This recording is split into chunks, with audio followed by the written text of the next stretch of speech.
Hey guys, it's Sam, and this is my very delayed September wrap-up. I read so many good books in September, and I've been wanting to talk about them, but I've been a combination of busy and sick. So I've been sick for about 2 weeks, and then before that, I messed up my leg rock climbing, so that didn't help. And then after being sick, I went to New Orleans, and this is the first time I've had. So I want to talk about these books though, so let's get into it. I read 7 books in September. The first 2 that I want to talk about just together because they are part of a series, and it's a series that I started last month. And that's When the Tiger Came Down the Mountain and Into the Riverlands by Nevo. This is the second and third book in the Riverlands. I think it's, no, there's something, Singing Hill cycle. But I talked about the first book in this series in my August wrap-up. I was reading all of these to get to this one for the Hugo Awards, which yes, I am reading the Hugo nominees. Yes, that project is a little bit delayed. I have finished the novels though, and I will be having a wrap up of those. I just still haven't been able to get my hand on one novella because someone keeps having it at the library. I've been on hold for over a month. Anyway, but this series I really continue to love. It follows this cleric that is a part of collecting stories in this fantasy world, and so they end up going and meeting with people and getting their story or getting a story that they know that's like a folk tale. So it becomes like a story within a story because you have what's currently happening with them collecting the story, and then you have usually someone telling a story. So with When the Tiger Came Down the Mountain, that one was the story of tigers in this sort of folklore instance. It's people that can turn into tigers and they have their own society and things. Loved this because this was that culture telling the cleric about their stories and seeing the 2 differing stories based on who's telling the story. Liked that a lot. So this one I gave 4 stars, which is the same that I gave the first one. And then Into the Riverlands was slightly different. Yes, still collecting stories, but there was a lot of characters and less of the storytelling, which has been my favorite part of this. So this felt a little bit more disjointed and just didn't have the same feeling as the other 2 have had for me thus far. So this was still okay, still fine, but more of a 3-star for me, where the first 2 are 4 stars. But I will be continuing with the series. I find it very delightful. And they're all kind of standalone-y. They're not really going in any particular order thus far, so you can pop in whatever book you want to. Then continuing with the Hugo project, I read The Spare Man by Mary Robinette Kowal. This is a science fiction story that is following a character who is pretty famous in the science community and is basically an heiress, incredibly wealthy. And her husband are newlyweds, and they're on a cruiser on the way to Mars, I think, for their honeymoon. And then a murder happens and her husband is accused. And so she's sort of having to solve that mystery and make sure that her husband is proven innocent and all of that. This was very fine. Originally when I was talking about this book, I thought that it was more historical based on this cover, because Mary Robinette Kowal tends to do these historical sci-fis where science is a little bit faster than it actually was, and this kind of alternate history stuff. It's not that, even though it looks like that. And she does a lot with this as far as world building and stuff, as far as what would the future sort of look like, and this luxury sort of travel thing. We have some good representation with the main character. She has a lot of chronic pain and is disabled, has a service dog, although the service dog, in my opinion, is barely, I mean, she is used as a service dog, but there's a lot of service dog rule breaking that happens with that, which is a little bit And then the other questionable thing is that the character is very wealthy and uses her money and privilege a lot, and the book points it out, and then she still does it, and it's just kind of shitty. So yeah, overall this was just fine. It's, you know what, not fine, because I did not end up liking this book very much. It's perfectly well written, or decently written from a prose standpoint and from a world building standpoint and science fiction standpoint. But the ending, because this is a mystery, ultimately a closed circle murder mystery because they're all trapped on the ship together, was so Deus Ex Machina. And yes, it's a sci-fi, but the way that it was the solution to the problem, right, and to the murder mystery was so really. So yeah, I just don't feel like it was that well done, and very satisfying, and it felt a little lazy. And I also just don't know why. I know that we've talked a lot about this year's Hugo Award nominees being a little weak. This is another one that I'm there has to have been better sci-fi than this year.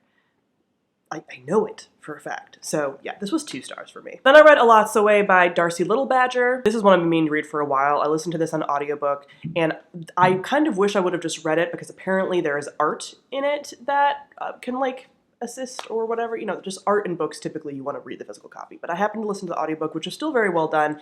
And this is taking place in our world, except for a lot of like magical stuff. So it's like a contemporary fantasy. A lot of magical stuff is real, especially around Native American folklore and myth. And so our main character is a teenager who is Native, and she can see ghosts and like talk to ghosts, but it's a thing where like you can't do that with human ghosts because that would make them like potentially evil, just with like, animals and stuff. So she has a little ghost companion that is her dog, who died and is now her like ghost dog.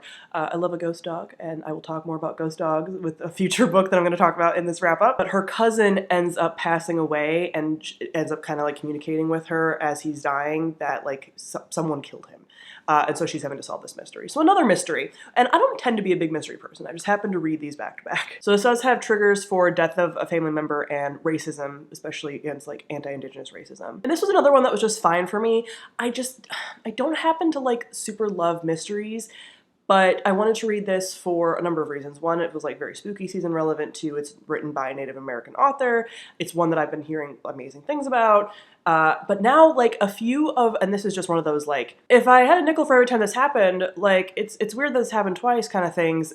I've read a number of books from Native American authors, and so many of them happen to be mysteries, and I don't tend to love mysteries. Like, mysterious elements in a story, yes. So I need to be, like, slightly more intentional about, like, hey, I've heard this is good, because a lot of, like, mystery is just a popular genre. So I think a lot of people end up reading these and being like, I love it, I love a mystery story, whatever, and recommend it. And I'm like, oh, awesome. Like something kind of fantastical and a mystery element, okay, and written by a Native author, let's try it out. So far, the only author who I adore who does do some mystery, but like not entirely mystery, is Rebecca Roanhorse. So I need more Rebecca Roanhorse like Rex if you have them. But anyway, this was just fine. It was a YA, so it was like a little bit, again, just like not as complex as I would have liked. And some of the things felt a little bit like, I don't know, this would have been wonderful as like an animated show or movie or something. So, but it felt very like, I'm trying to like fully encapsulate the vibe that I get from this. There was something like unreal about it to me that had like this more distant quality to it at times, with even like the fantastical elements, even though there's a lot of things like there's like vampires and ghosts and like things that are very common, but like it felt fantastical in like a more polished, distant way to my brain for some reason. I don't know. This was like fine though. This was a nice little 3-star book. If you enjoy ghosts and like people that talk to ghosts and things, this is a good book for you. And the end of the month was just so great. So many wonderful books at the end of September. First was Nettle and Bone by T. Kingfisher. A book that I knew I was going to love, and did I? Yes. This is everything. So this is another book that was nominated for the Hugos this year, and this will probably be my pick for the Hugos. This is essentially a dark fairy tale. This is following a character who is a third sister, and she has been sort of like sent away from the politics of her family because her family has married off both of her other sisters to this prince at this like bordering kingdom, basically like a political alliance thing. But he has horribly abused both of those women, and she is terrified for now her second sister that she is going to like pass away. And so she's like, I need to take down this dude. And so she is seeking out sort of this like, it's a quest story. So she's seeking out someone who can help and has to go out and do these impossible tasks and ends up forming this little like crew to help her do this. This little band of misfit toys coming together, it's amazing. There's a dog made of bones, so she has like a bone dog, kind of like the ghost dog, a theme. I love it. There is a chicken possessed by a demon. There is a like essentially a grave witch. There is like fairy godmothers. There's like a knight with a tarnished past and like a little thread of romance. They're like, if you like just a kiss of romance, so far T. Kingfisher has been like great for that. It's so good. There's like, it's beautifully written. The like fairy tale, dark fairy tale elements are amazing. The, again, like sort of found family elements and the interactions between all of them and all the distinct personalities.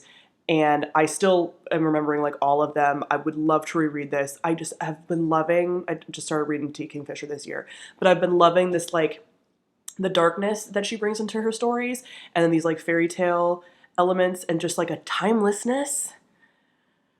She's so good. So I have become like such a T. Kingfisher stan, and this was 5 out of 5 stars. Like I mentioned, it is dark, so there are triggers in here for physical abuse and just like abuse, domestic violence kind of stuff, loss of a child, miscarriage, and just like some body horror-y type stuff.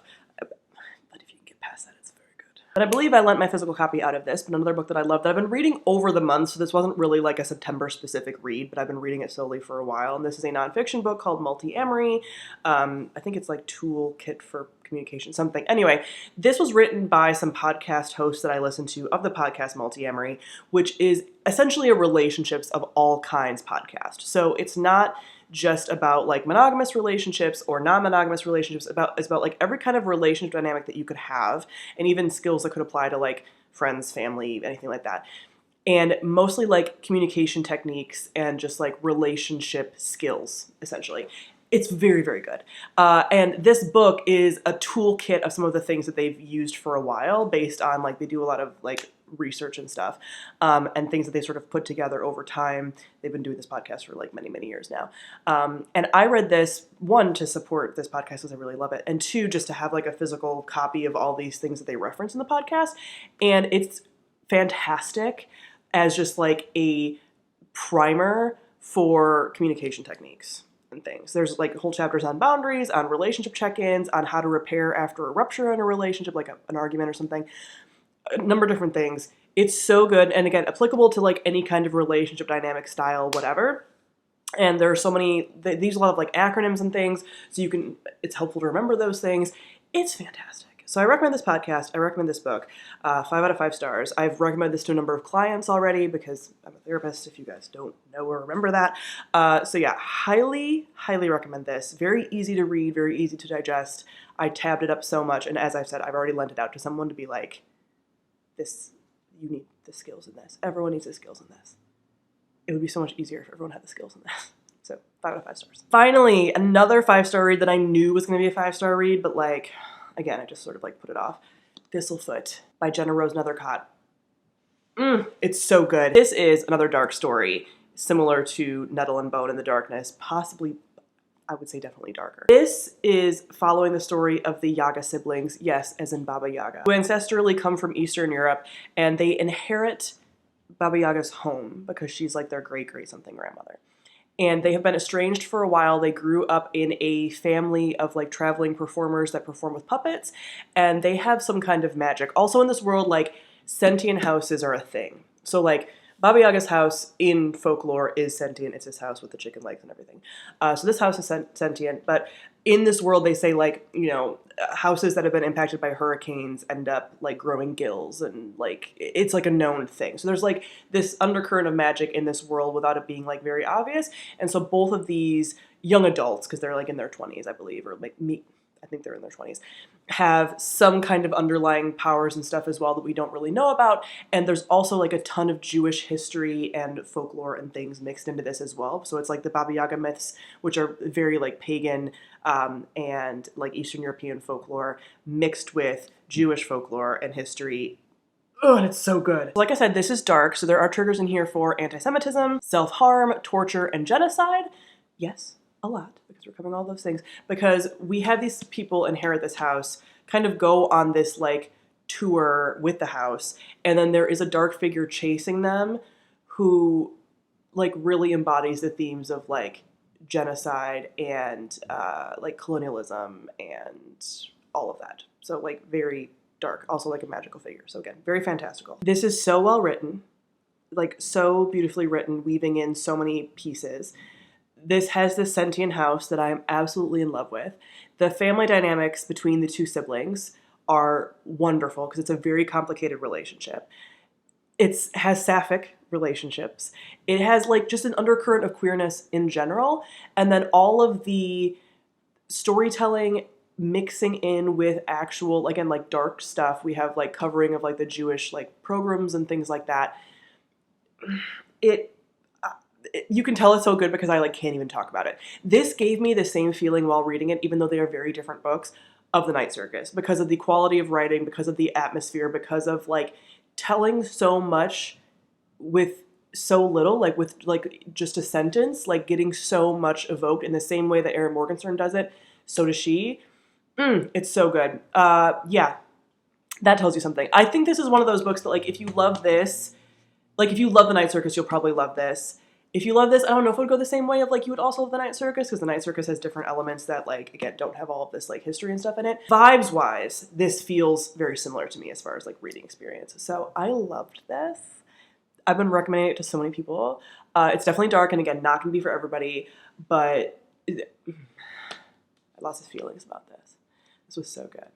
And it covers, like, so much. Anyway, I can't even talk about it anymore.